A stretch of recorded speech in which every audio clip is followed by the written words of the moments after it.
नमस्कार दोस्तों, आपका स्वागत है double AD study YouTube channel में। अगर आपने अभी तक चैनल को सब्सक्राइब नहीं किया तो चैनल को सब्सक्राइब कर लें। चैनल का नाम है double AD study YouTube channel. Videos को लाइक शेयर करना ना भूलें। देखिए दोस्तों, हम लोग कल का रिवाइज कर लेते हैं। कल हम लोगों ने संसद पढ़ा था। संसद जो कि हमने बताया था कि संघीय सरकार का विधायी अंग है। भाग 5 में है। अनुच्छेद 79 से लेकर 122 तक संसद का प्रावधान है। संसद के जो भी नियम कानून है वो दिए गए हैं। ठीक है। अनुच्छेद 79 में संसद है। संसद किससे किससे मिलके बनती है? तो राष्ट्रपति, राज्यसभा, लोकसभा, इन तीनों से मिलके हमारे संसद का निर्माण होता है। ठीक है, पार्लियामेंट का। हमने कहा था कि राज्यसभा, लोकसभा और संसद का अगर अनुच्छेद याद करना हो तो उसके लिए एक ट्रिक है कि पार्ले जी बिस्किट जो होता है, पार्ले आप याद रखें। पी का मतलब संसद हो गया, पार्लियामेंट। आर का मतलब राज्यसभा, एल का मतलब लोकसभा। 79, 80, 81। 79 में संसद, 80 में राज्यसभा और 81 में लोकसभा। और आगे हम लोग देखे थे कि राष्ट्रपति संसद के किसी भी सदन का सदस्य नहीं होता है, लेकिन संसद का अभिन्न अंग होता है। इसे आप ध्यान रखेंगे। आपसे प्रश्न डायरेक्ट ऐसे बन सकता है कि राष्ट्रपति किसी भी सदन का सदस्य होता है या नहीं होता है। ठीक है, आपको ऐसे भी जवाब देना पड़ सकता है। देखिए, आज हम लोग स्टार्ट करने वाले हैं क्या? राज्यसभा। और राज्यसभा किस अनुच्छेद के अंतर्गत आता है? तो राज्यसभा आता है आपका अनुच्छेद 80 के अंतर्गत। अभी हमने ऊपर बताया पार्ले जी ट्रिक के माध्यम से। ठीक है, 79, 80, 81 आप ध्यान रखेंगे। 79 में संसद, उसके बाद है 80 में राज्यसभा और 81 में क्या है? लोकसभा। अगर आपने चैनल को सब्सक्राइब नहीं किया तो चैनल को सब्सक्राइब कर लें। चैनल का नाम है double AD study YouTube channel. ध्यान दीजिएगा आप लोग। देखिए, राज्यसभा। राज्यसभा के अंतर्गत आप ये ध्यान रखें कि राज्यसभा की संरचना का जो उल्लेख है अनुच्छेद 80 के अंतर्गत, ये हमने आपको बता दिया है। ठीक है, देखिए, राज्यसभा की जो अधिकतम सदस्य संख्या है ये टोटल होती है आपकी 250, यानी 250। ठीक है, और 250 के अंतर्गत आप ये ध्यान रखेंगे कि 238 सदस्य जो हैं, यहाँ ध्यान रखिए आप, 238 सदस्य राज्यों और केंद्र शासित प्रदेशों से अप्रत्यक्ष रूप से निर्वाचित होते हैं। ये 238 किस में से? 250 में से। और जो 12 सदस्य होते हैं ये राष्ट्रपति के द्वारा मनोनीत किए जाते हैं। ये अनुच्छेद फर्स्ट के अंतर्गत कहा गया है। अनुच्छेद 80 के फर्स्ट के अंतर्गत कहा गया है। और राज्यसभा की अधिकतम सदस्य संख्या 250, जिसमें से 238 सदस्य प्रदेशों और केंद्र शासित प्रदेशों से अप्रत्यक्ष रूप से निर्वाचित होते हैं और 12 सदस्य राष्ट्रपति के द्वारा मनोनीत किए जाते हैं। ठीक है, अब देखिए, राज्यसभा की सदस्य के लिए न्यूनतम आयु सीमा, जो न्यूनतम आयु सीमा है ये हो जाती है आपकी 30 वर्ष राज्यसभा के लिए। ठीक है, राज्य सभी सदन हैं। ठीक है, तो राज्य सभा है ये, राज्यसभा सदन है। तो कैसा सदन है ये? अस्थाई है या अस्थाई है? तो राज्यसभा जो है अस्थाई सदन है।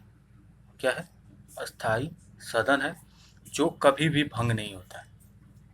कभी भी भंग नहीं हो है, या कभी भंग नहीं होती। ठीक है, इसे आप ध्यान रखेंगे।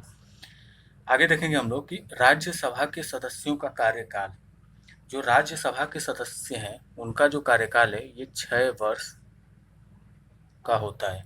ठीक है, राज्यसभा के सदस्यों का कार्यकाल 6 वर्ष और लोकसभा का 5 वर्ष होता है। उसको आगे हम लोग देखेंगे।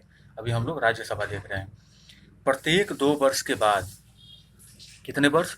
2 वर्ष के बाद, प्रत्येक 2 वर्ष के बाद 1/3 सदस्य सेवानिवृत्त हो जाते हैं। 1/3 सदस्य क्या हो जाते हैं? सेवा निवृत्त हो जाते हैं। अनुच्छेद 83 फर्स्ट के अंतर्गत ये बात कही गई है। ठीक है, तो इसे आप ध्यान रखेंगे। राज्यसभा के सदस्यों का कार्यकाल 6 वर्ष। अनुच्छेद 89 फर्स्ट के अंतर्गत कहा गया है कि उपराष्ट्रपति राज्यसभा का पदेन सभापति होता है। पीछे हम बता चुके हैं कि जो उपराष्ट्रपति होता है वो क्या होता है? राज्यसभा का पदेन सभापति होता है। ये कहा गया अनुच्छेद 89 फर्स्ट के अंतर्गत। ठीक है, उपराष्ट्रपति कौन है इस टाइम? वेंकैया नायडू। ठीक है, तो हमारे राज्यसभा के पदेन सभापति कौन है? तो ये है वेंकैया नायडू। इन्हें आप ध्यान रखेंगे। आगे हम लोग बढ़ते हैं। देखिए, राज्यसभा के सदस्य अपने में से एक को राज्यसभा का उपसभापति चुनते हैं, और उपसभापति चुनते हैं अपने में से, अपने सदस्यों में से। ये बात कही गई है अनुच्छेद 89 के सेकेंड में। ठीक है, इसे आप ध्यान रखेंगे।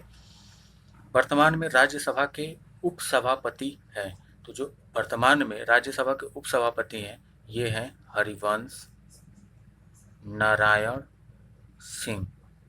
ये क्या है? वर्तमान में राज्यसभा के उपसभापति। और सभापति कौन है? वेंकैया नायडू, जो उपराष्ट्रपति हैं इस टाइम। ठीक है, इसे आप ध्यान रखेंगे।